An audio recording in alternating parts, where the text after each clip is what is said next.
There's still lights on outside, so we're good. Okay. When that light goes off, then maybe.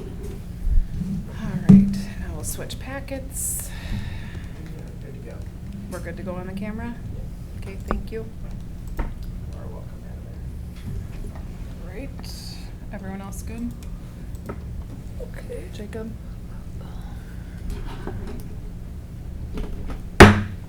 Good evening and welcome to the Maple Plains City Council meeting. It is 7:04 and I call the meeting to order. Please stand and join us for the Pledge of Allegiance. I pledge allegiance to the flag of the United States of America and to the republic for which it stands, one nation, under God, indivisible, with liberty and justice for all.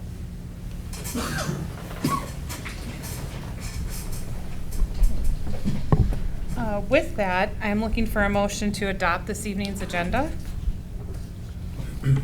I'll make that motion. Motion by Councilmember Fay, Second. second by Councilmember Francis. Any further discussion? Hearing none, all in favor of adopting the agenda as is, please signify by saying aye. Aye. Opposed, same sign. All right, motion carries 5-0. First item of business this evening on our agenda is visitors to be heard. I do have one completed public comment form before us, so I'd like to invite forward Mrs. Sutherland to the podium and just remind you politely that you have 3 minutes and it is not a time for dialogue, and if you would state your name and address, we'd appreciate that. I want to hand these out first. I know some of you have been to our museum, but give you reading material at midnight when you're, you know all about our museum. Thank you. My name is Judy Sutherland, and I live on Main Street here in Maple Plain. I want to tell you about our Maple Plain Museum, which is up on our Main Street here. A little back history. It started out to be the Maple Plain Post Office in 1915. Then we became a library from 1922 to 64. And then Marlis Lindholm from the bank and a lot of the ladies restored the building, pulled it out of storage, and dedicated it in 1987. After they all passed away, it kind of sat there for a while. In August of 2014, we were told we had 6 weeks to move our museum because it was going to be developed. Well, we came out of that meeting and I filed for a 501c3 to protect us, to protect the building. We've got stuff in there from 1850.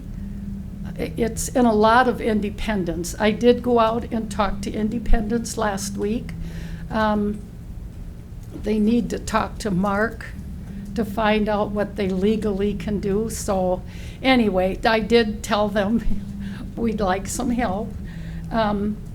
We've done a lot to raise money, little as it is.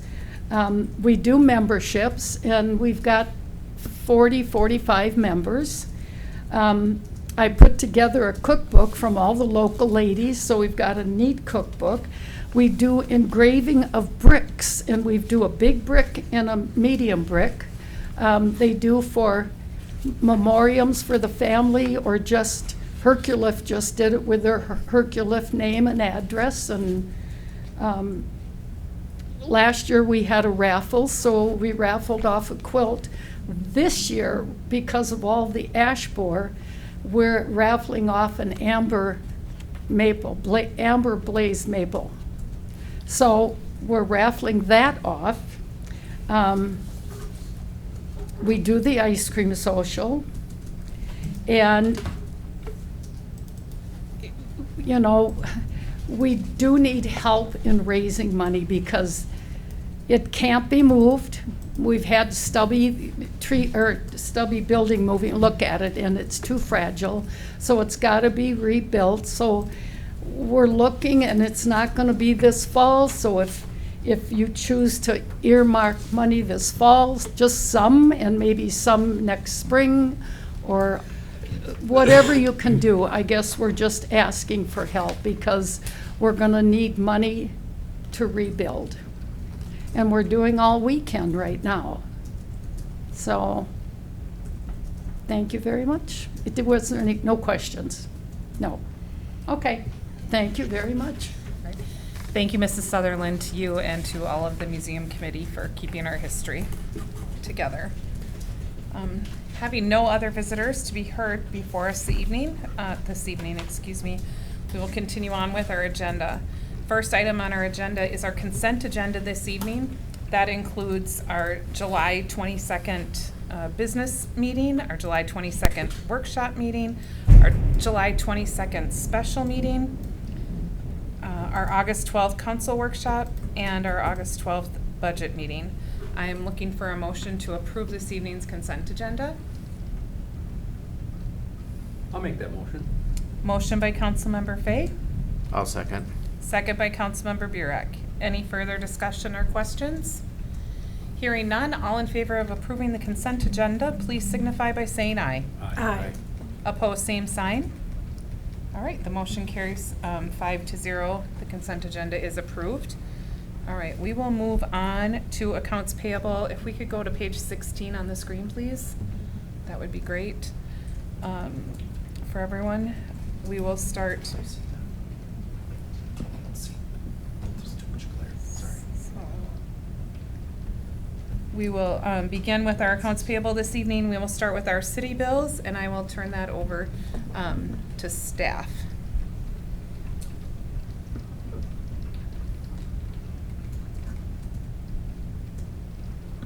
Thank you, Madam Mayor, members of the council. Our city check run for this council meeting totals $221,644.07. The city ACHs are at $6,559.33. I will stand for any questions.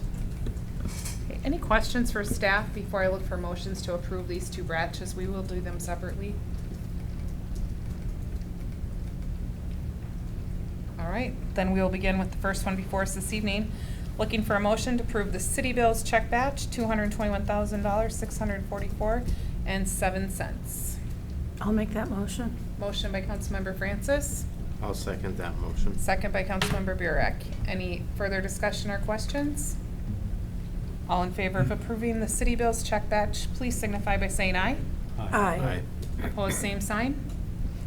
Motion carries 5-0. Next, before us is the ACH bills. The check batch is $6,559.33. I am looking for a motion to approve those. I'll make that motion. Motion by Councilmember Fay, I'll second that motion. second by Councilmember Burek. Any further discussion or questions? Hearing none, all in favor of approving the ACH check batch, please signify by saying aye. Aye. Opposed, same sign. The ayes have it 5-0. Next item of business before us this evening is our staff reports. We have written staff reports from all of our departments, and then with us tonight we have administration and finance. So does anyone have any questions for the fire department, West Hennepin, public safety, our planner, our engineer, our public works that we'd like our staff to take back? All right, no questions for our staff. Thank them for their reports, please, and their work. With that, let's go to administration and finance. And since we have both our administrator and finance here, does anybody have questions for either of them, or would either of you like to speak? Okay. Thank you, Madam Mayor, members of the council. I just had a few notes in my report. Election results from the state primary. We had 9% voter turnout from our registered voters, which was kind of expected. We'll see a lot more for the general election. We've continued to work hard on the 2025 budget. We just had our third budget draft meeting prior to this meeting. Independence Street is getting a lot closer to being done. I don't know after this rain if they're still going to be laying bituminous on Wednesday, but that was the plan. National Night Out was a lot of fun. Went out to that with a Connie, John, and Julie. I didn't see you. I was out of town. Oh, done. So it was a lot of fun getting to meet the residents. So I really enjoyed that. We're making great strides in our record management project. The State Historical Society came and picked up 7 boxes that included council minutes and ordinances and record books from 1901. Death records, birth records, things like that. So they'll categorize that and then have that available on their website.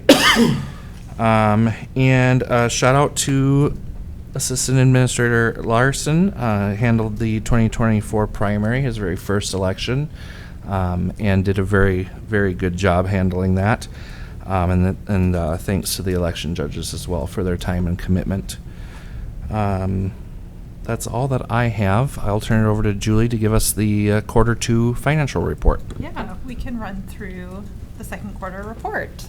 So thank you, Mayor and Council, for having me here tonight to present the second quarter report. The report starts on, I believe, page 55 of your 55 in the packets. So we are presenting here tonight the financial overview for the second quarter of 2024, so through June 30th. As a reminder, this information is all unaudited. There's been no audit opinion provided on these figures. We do a high-level analysis of the numbers, the financial transactions for reasonableness. Anything that looks out of line, we review and provide explanations. So you'll see those throughout the report as well. Starting on page 3 of the report, we have the cash and investment balances. So here we're comparing your cash and investments from June 30th of 2024 to December 31st of 2023. We do see a decrease in those cash and investments of approximately $726,000. That's reasonable, and we'll get into some of those reasons in a few minutes. The second chart on this page gives the breakout between your checking and the various investments that the city holds. Page 4 is a graphical representation of your cash and investment balances. So you can see those trends in cash and investments for the first 6 months of 2024 compared to the prior 2 years. Just looking at those trend lines, they are in line. Cash for 2024 is lower, but the trends are following. The next page is a summary of the Treasury yields. This is provided just for informational purposes. And if you ever have questions, we can answer those related to that. Then we get into the general fund. With the general fund, we review and provide analysis for any variances greater than $15,000 with a percentage of less than 80% or more than 120%. So starting in the revenues, looking at that taxes line, we are below where we would expect to be for 6 months for tax revenue, and that's just based on timing of those property tax settlements. So we get an advanced distribution in June, but the remainder of the first half settlement comes in July. Licenses and permits, that is above where we would expect it to be for 6 months of the year, and that's just due to adding a new revenue source for rental permits in 2024. Looking at the intergovernmental revenue line, this is actually 0 for the first 6 months of the year. Your local government aid always comes in July and December, so we'll see that revenue starting in the third quarter. And then in the expenditures section, we've identified 2 variances here, and one of those being in the police administration. And that's just due to timing of those contract payments or GPA payments with West Hennepin. And then the highways, streets, and roadways, this is under budget by about $19,000, and that's just due to timing of various street maintenance projects. So you'll see that variance dissipate as the year goes on. We also did note that the transfers out is above budget for 6 months of 2024. We did the annual transfer in the second quarter. So as we present the future quarter reports, that variance will continue to dissipate. Sometimes with our clients, we do those entries right at the beginning of the year. Sometimes we do them at the end of the year. Sometimes we do an entry each month. In discussions with Jacob, we just decided to do those entries here in the second quarter for the full year.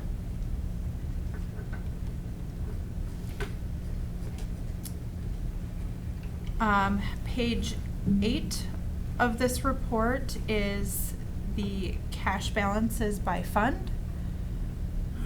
So this is comparing the same quarter of 2023 cash balance, the 2023 ending cash balance, to the second quarter of 2024. So you can see kind of those cash trends. We did identify a few funds here with changes greater than $50,000 to look into a little bit further. The general fund, that variance is mainly due to timing of those property tax settlements. And we'll get into some additional, or there were some additional analysis in the general fund discussion above. Number 2 that's called out here is the 2024A debt service fund. And that is due to the new bond. So we have funds starting in 2024. The Capital Improvement Projects Fund, so this is the fund we were discussing in the work session previously. We've got a cash balance at the end of June of just over $2.3 million. And that is an increase from last year, June, and last year, December. And that is due to those budgeted transfers. So we transferred that $110,000 into that fund already for this year. The 2024 Street Reconstruction Fund, that has a negative cash balance, and that's just due to timing of transferring those fundings. So we've been paying out of that, but we have not transferred funds in to cover those expenses.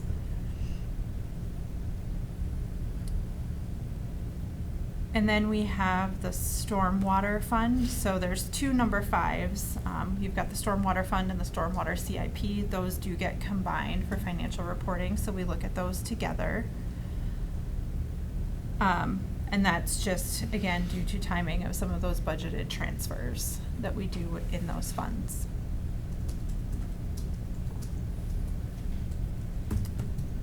The next page is more detail of your cash and investments. So it lists out each of your different bank accounts, investment accounts, so you can see how they are operating from the beginning of the year through the end of June.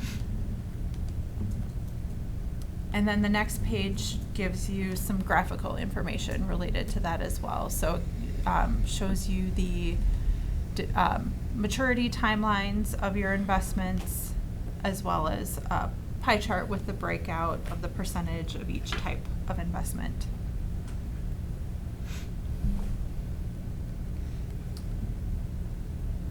The next page we get into reviewing the fire fund. So this is the 3 fire funds, the fire partnership, and then the capital funds related to that as well. The first line item that we analyze is the intergovernmental revenue.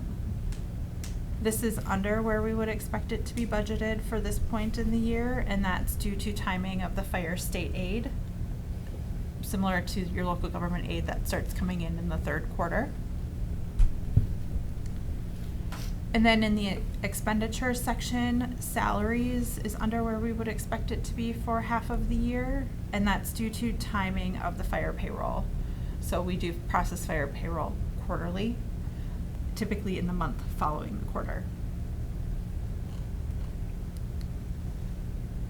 And then equipment that is over budget, so we've got about $63,000 over budget there.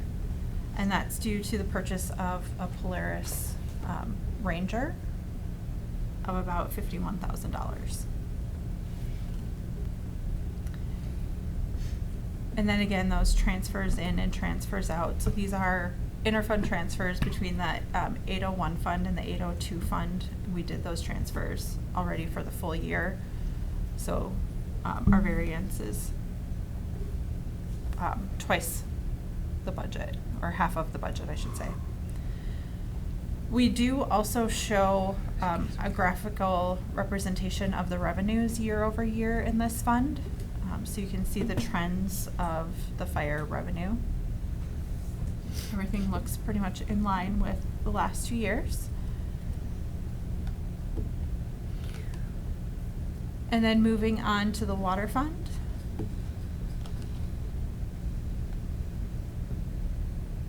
The water fund, we did identify all of these line items with variances.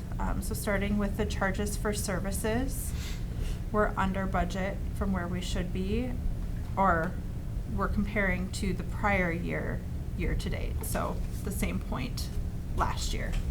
So that's where we flip with the enterprise funds. We compare year to year because your water funds or your enterprise funds are more cyclical with heavier use of water in the summer months. So we're below where we were last year at this point. And that's due to water connections, additional connections last year, resulting in an additional about $173,000 in revenue.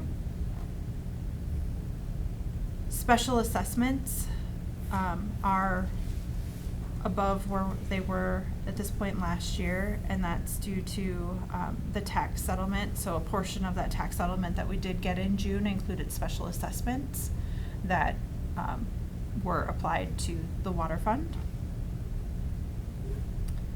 Interest revenue, that's never been budgeted or coded to the water fund in the past.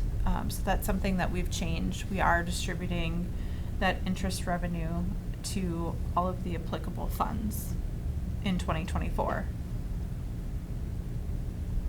And then miscellaneous revenue, there were reimbursements for water main and water hydrant breaks in the first 6 months of this year that we did not have last year.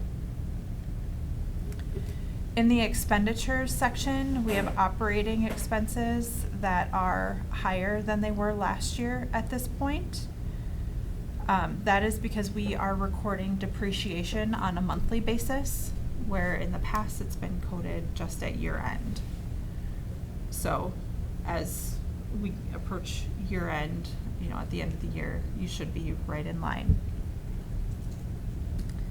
And then the debt service, that is a variance because we are coding the debt service payments properly to a balance sheet account in the enterprise funds. They're not an expense.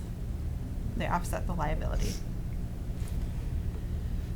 Looking at the graph at the bottom of this page, your water revenue, again, for the first 6 months of the year is trending similarly to the 2 prior years.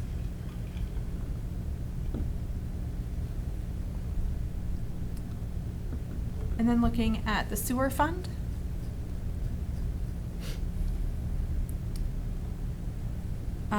We've noted special assessment revenue here as being a variance from the prior year. There were not special assessments in this fund in the prior year, in the first 6 months, so that's a variance. And then in the expenditure section, again, the debt service, we're coding those payments properly. And then capital, we've got $43,000 in capital expenses, and that is that depreciation line item in the sewer fund. So looking at the graph of sewer revenue for the first 6 months of 2024 compared to the 2 prior years, trending right on track. In fact, for the first 3 months, they were very much overlapped.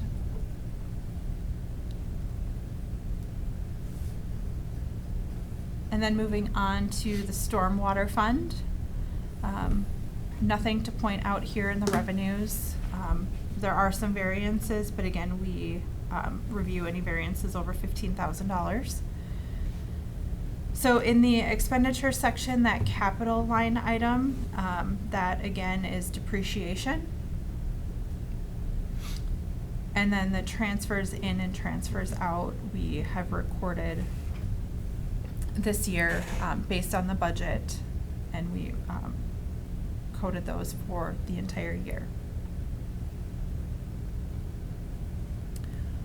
Looking at stormwater revenue, so this does include all revenues. So you do see a big spike here in June, and that is partially due to those special assessment revenues, as well as the interest that was not coded here in the past.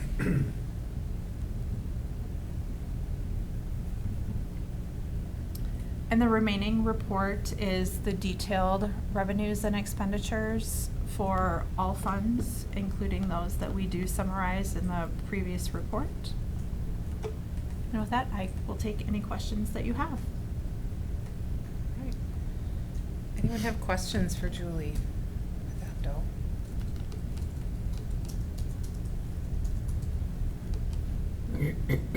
Thank you very much for the detailed report and for the update.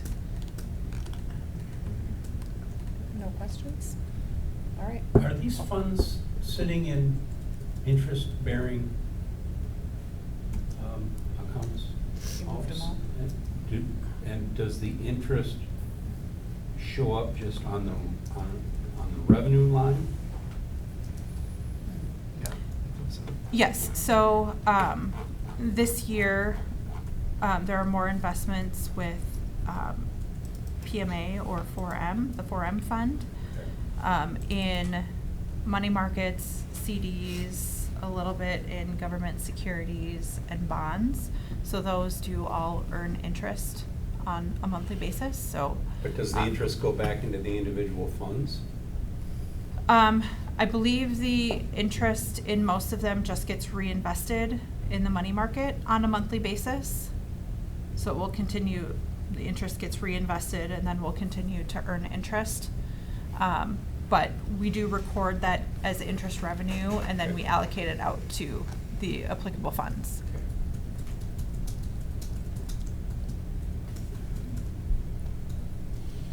Well, with that then, I am looking for a motion to receive all of tonight's staff reports, letters A through F. I'll make that motion. Motion by Councilmember Francis, Well, so- second by Mike. Councilmember DeLuca. All in favor of accepting the staff reports, both in writing and received this evening, signify by saying aye. Aye. Opposed, same sign. And thank you to Julie and Abdo and Jesse and to Jacob and staff as well for the great work. All right. Have a good night. Drive safe. Thank Um, you. Next, we're going to move on to new business, and tonight it is extra exciting. Our first item of new business before us is the Three Rivers Parks District Master Plan, which does include a resolution. And with that is Stefan Scherson, and Stefan is a Maple Plain resident, so we are thrilled to have you, and I invite you to the podium if you'd like to make your presentation, please. Thank you, Madam Mayor and council members. A pleasure to be before you this evening. As you mentioned, I'm a member of the Planning Commission here in Maple Plain, but tonight I've got my Three Rivers hat on with some exciting plans to share with you and hopefully get your support. Is there a clicker, or should I just point? Just scroll down? Okay, very good, thank you.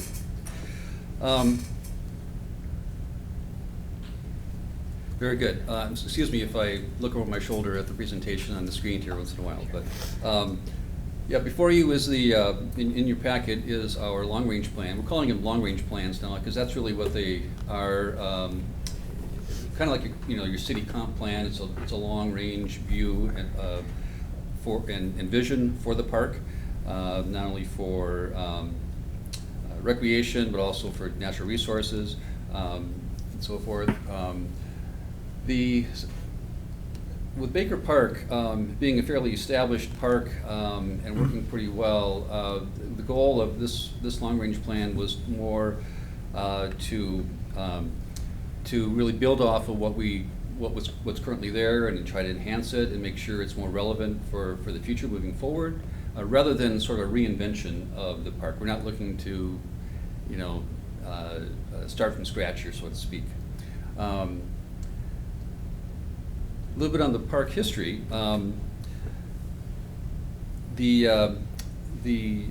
in the early part of actually the 20th century, there was a lot of resorts and a big kind of vacation spot along the whole eastern shoreline of Lake Independence. In fact, Ms. Sutherland, who came and talked about the History Museum, there actually was a bit of history where there was like a livery service from the depot in Maple Plain that delivered passengers, delivered vacationers, if you will, from the depot to the resorts along the lake. It was probably before the highway or before there was much of a highway. And in the 50s, the area on the east side of the lake there was purchased by Morris T. Baker, who subsequently donated the resort area. He bought the Maple Hill Farm Resort. He donated it to the county under the stipulation that there'd be a county park reserve or a county park system developed. Prior to that, there really wasn't any. So by 1958, that happened, and Baker Park was the very first county park at the time, and so Baker Park has that honor of being the very first park. Subsequently, in the 60s, there was a lot of acquisitions to add to the park, and now it's up to 3,100 acres approximately. And also the acquisition of the Medina Public Golf Course added some significant acreage as well too. Historically too, we've done a lot of work with the natural resources. This is a park reserve, not a regional parks, which means that by our own policy and the Met Council policy as well, 80% of the land has to be preserved and managed in a natural state. And that's something that was guided our plan here too, because we're already maxed out actually at the 20% developed. So we can't expand into that natural area any further than what we currently are. But there's some interesting photos here that I included of back in the heyday, back in the 60s and 70s. The park really is kind of a quintessential park for us. It's kind of offers something for everyone. It has great open space for picnicking, lakeshore, campground, trails, winter recreation, and of course great natural areas as well.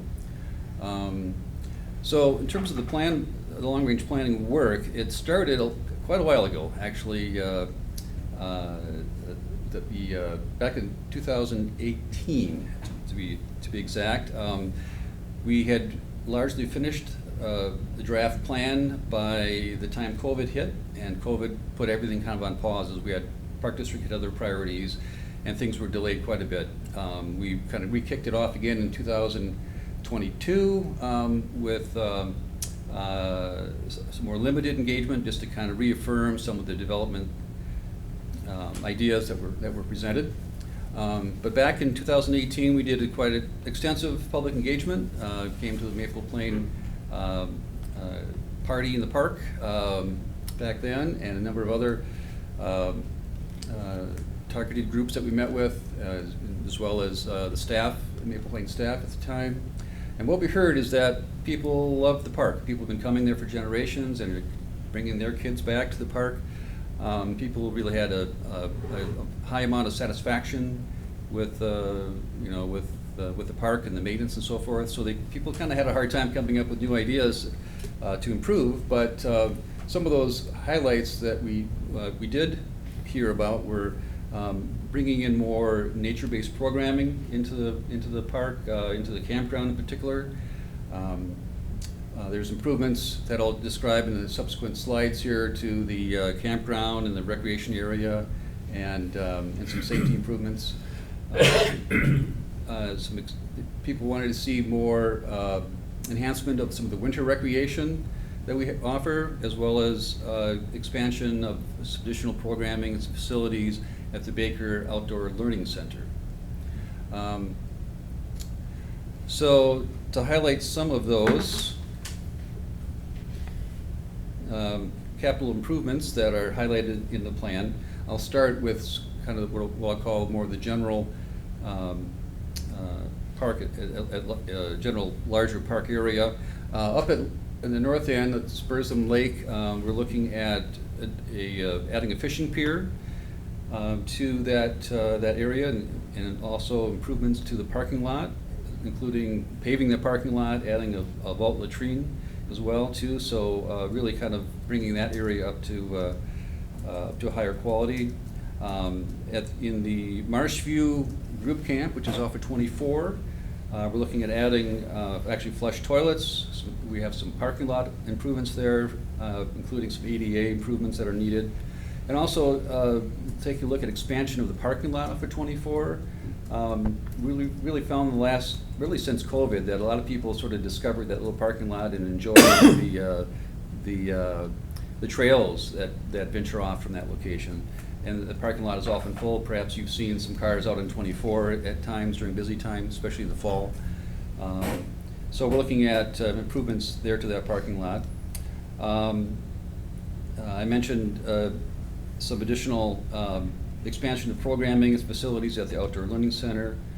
Along what we call the Lake Katrina Loop, the paved loop around in the southern part of the southern half of the park, we're looking at adding shorter trail spurs, or just little places to get off the main thoroughfare of the trail, and have a bench, maybe a interpretive sign, a place to sit and enjoy the view, just have a rest. Having smaller trail loops too were mentioned, let's see here. Also, at the south end, can you see my cursor on the screen? Okay, very good. The Lake Independence Regional Trail, which comes in from the Orono campus area on Old Orchard Bay Road, or Old Orchard Road. There's a section of it that goes on to Welcome and Starkey Drive, where it shares. The trail really is on the road itself, and we're looking at finishing that trail and getting the trail off the road, so it's totally safe in that regard, and also bypass that gate that's there. Over on the Maple Plains side, we're looking at some improvements to the parking lot at what we call the West Trailhead area. That's where the Baker to Carver Regional Trail, which is planned to go through Maple Plain on Main Street. That's where it would enter into the park right there. So we're looking at when that happens, improving the trail system just on the east side of Baker Park Road. There's some steeper slopes there. We're looking at it possibly expanding the parking lot and restroom improvements there as well. So that'll be a nicer, sort of more developed trailhead for Maple Plain residents. In the main recreation area, we're looking at adding a fishing pier at the north end, just on the north side of the current boat launch. Adding a couple picnic shelters, one that's reservable and one that's one that would be smaller and not reservable, but associated with the play area, so people could have a shelter next to the play area. In the campground area is where a lot of the improvements would be earmarked for. We're looking at creating a better or improved winter recreation space in that location, kind of a hub for additional winter recreation like snowshoeing and fat biking, where we could actually rent snowshoes and fat bikes there. Adding winter camping, where we would add up to 5 additional camper cabins. The camper cabins have been really successful, and the whole campground's been very successful, but the camper cabins especially so. And so we would add 5 additional cabins and winterize them so they could be used for winter camping as well. And then we would be looking at some improvements to the entrance and exit area of the campground, so right near the office area. There's a lot of congestion, especially at the end of the weekend, with larger campers exiting, excuse me, having to turn left into the dump station, the water station, crossing traffic as traffic's coming in. So we're looking at a reconfiguration of that space, as well as electrical improvements in the campsites, adding more sites with electricity, and actually looking at including Wi-Fi if that's feasible. Adding a nature play space. We've heard that a lot of the campers, they love the play area that's there, but for young kids that are with families in the campground, that's still kind of a trek for them, especially if the parents are doing something in the camp. To have a smaller play area in the middle of the campground is something that would be very helpful for those families. So we're looking at more of a nature play space there. And also bringing in more nature-based programming, so bringing in naturalists from the Outdoor Learning Center and doing more programming in the campground space. And then lastly, I would just mention the underpass, the tunnel here crossing Highway 19, looking at exploring some improved safety there. There's been some issues with congestion there. People coming from different directions. There's a steeper slope, so bikes are coming at a higher rate of speed. We're looking at improving the safety there in some way. So those are the main highlights. Where we're at currently in the process here, we've completed our 30-day public comment period. That was back in July. We didn't really have any major changes as a result of that, but we have added some language regarding actually expansion of the park where there's opportunities on a willing seller basis in order to add some natural resource protection if there's some parcels that have higher value natural resources, or if there's an opportunity to add some small trails. Now, one thing that I mentioned before is that there was an interest in smaller loops, so rather than a 6-mile long loop, having some smaller trails. But given I mentioned the 80-20 developed versus natural versus developed policy that we have, we can't really expand into the park. So by adding additional land, we have an opportunity to provide some of those things that were requested or talked about from our engagement, and do it in a area that's expanded from the current boundaries. So tonight before you, we've got a resolution. We're looking for your support in the form of the resolution that we be doing this with the other adjacent cities as well too. Those get incorporated into our submittal to the Met Council, which we hope to do later this fall, and if that's all approved by the Met Council, it comes back to our board for kind of the final adoption, and then the plan is complete and approved. So I can answer any questions you may have, and thank you for your consideration of the resolution. Yeah. Thank you, Mr. Sherson. That was quite the detailed plan. I think it was about 150 pages that I know I'm assuming we all read and prepared, so we just appreciate the work and the thought that went into that. Any specific questions for Mr. Sherson? Funding. Is it a combination of the county and the Met Council? Yeah, it's operating budget, for the fees that we collect, it's state bonds. For the larger, especially trail-related projects, we solicit for federal funds as well. But most of our money comes from the Met Council and which is state money, for these types of improvements. We have an operating budget. These proposals here would have a fairly minimal impact on our operating budget.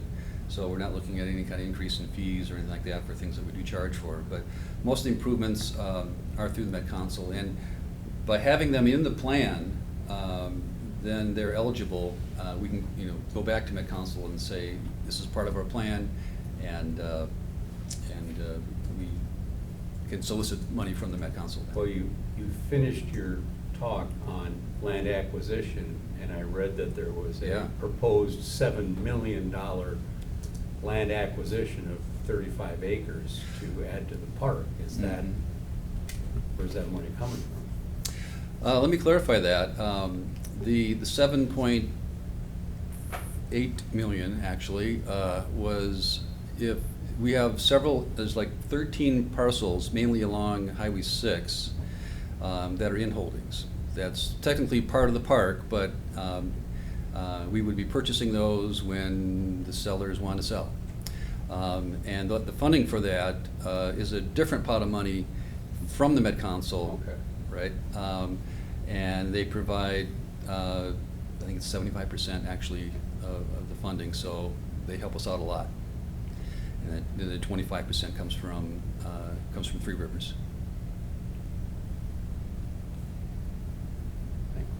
The other addition that was mentioned in here was kind of a late addition, and that's the price for that parcel that was mentioned was not included in the 7.8 million. It's still kind of speculatory at this point. Thank you. Other questions for Mr. Sherson? All right. Hearing none, then, I am looking for a motion of support for resolution number 24-0826-01, a resolution of support for the Baker Park Reserve Long Range Plan. So moved. Moved by Councilmember DeLuca, Second. second by Councilmember Fay. Any further discussion or questions? Hearing none, all in favor of supporting the resolution, please signify by saying aye. Aye. Aye. Opposed, same sign. The motion carries 5-0. Thank you all very much. Thank you. All right, next item of new business before us this evening is our employee handbook, and I'm going to turn that over to our administrator. Thank you, Madam Mayor, members of the council. The Personnel Committee met several times to basically go page by page of the employee handbook to make updates, as well as the city attorney who made updates as far as what law changes there were that affect employees and labor. I have kind of gone section through section in my summary of those changes. Also included a summary from the attorney on the changes that we made, and we are recommending approval of this handbook. I'll stand for any questions. And there are two versions of the handbook in the packet, and then any questions for staff?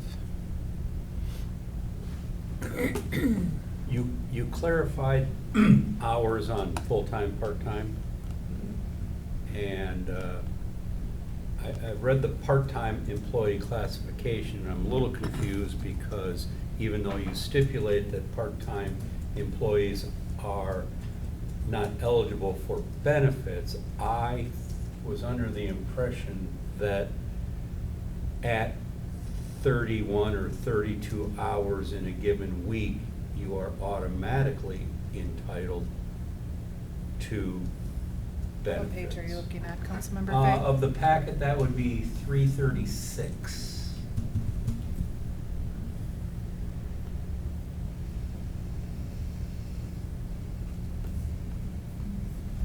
Middle of the page, part-time employees performing regular but limited duties for the city continually for more than 6 months and less than, we changed it from 32 to 40 hours per week, on average are considered part-time. Such employees are not eligible for city benefits or leave considerations, except for the new Sick and safe. sick and safe. Sick and safe. But for some reason, I just keep thinking that the state looks at it differently. You can claim part-time employment, but the minute you go over a 31 or 32 hours per week, you are automatically eligible and have to pay benefits. Am I correct, or is that correct? Thank you, Councilmember Fay. This is actually correct. The city determines the eligibility point of which an employee is eligible for benefits.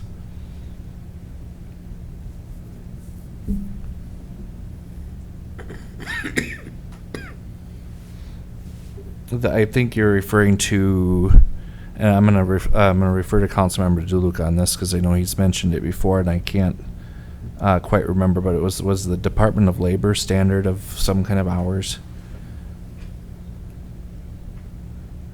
I mean, we have to On- exclude the EST consideration from this discussion because you are eligible for the EST benefit, and that's where the state intervened with the new state law. But that's accounted for here.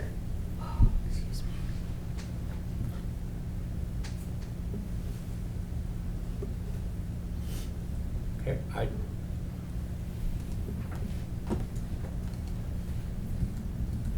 And I'll just make mention too, the city attorney did review this and approved it as you see it today, so I would think if that was not the case that he would have mentioned that, but okay, the being on council for 8 years and the institutional memory that goes along with that, I remember there was a situation where we asked an employee to go from 20 hours a week to 32 hours a week. And we were mandated to pay benefits because we made that error. If we would have said 20 hours a week to 30 hours a week, I'm just throwing numbers out here, we wouldn't have broached that benchmark, but we did at a weekly, hourly, which was, I believe, 31 or 32 hours. And if we're saying, we're gonna classify you as part-time, but you're gonna work this many hours, if you broach a particular hourly point in a week, I just wanna confirm, please confirm, I'll take it either way, but I will approve this based on, Are you talking ACA by chance?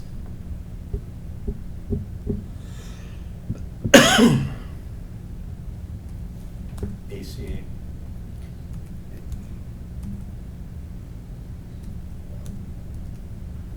Jacob?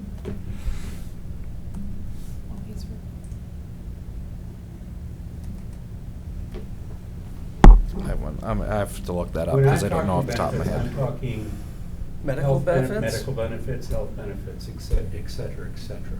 I'm not talking the sick and safe time. That already is mandated by the state.